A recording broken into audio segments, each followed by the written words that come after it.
əlavə etdim. Yağı azca qızardıram. Çox da qızarmamış. Artıq əti qaynatmışam və xırda-xırda tikələrə doğramışam. Soğanla birlikte qızardaq. Biraz qızarsın.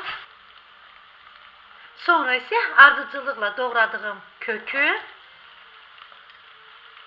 biraz qovrulandan sonra demək ət, yəni soğan, sonra isə bir də kartofu içərisinə əlavə edirəm.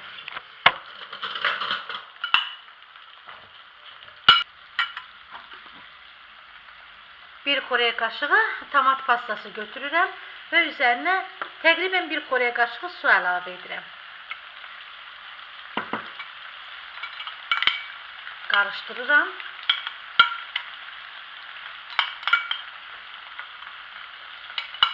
Belə tökün, ekranda yaxşı görüksün.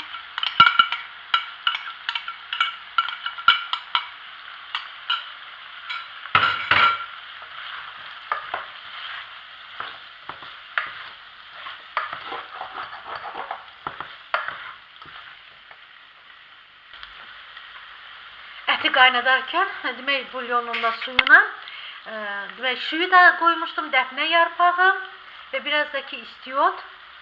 Əgər soyudusa yeməyi hazırlayıb soyudusa saxlayırıqsa, yeməyimizə yaxud artıq qalıb soyudusa saxlayırıqsa, içərisindən hökmən dəfnə yarpağını çıxardın. O elə bir halda soyuducuya qoymayın.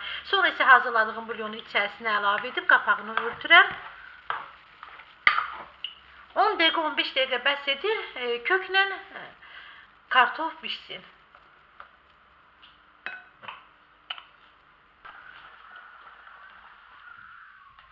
Kartof ve kök piştikten sonra nohudu içerisine əlavə edirəm.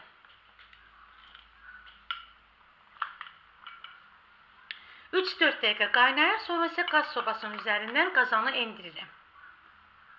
Götürüb bir kənara qoyuram.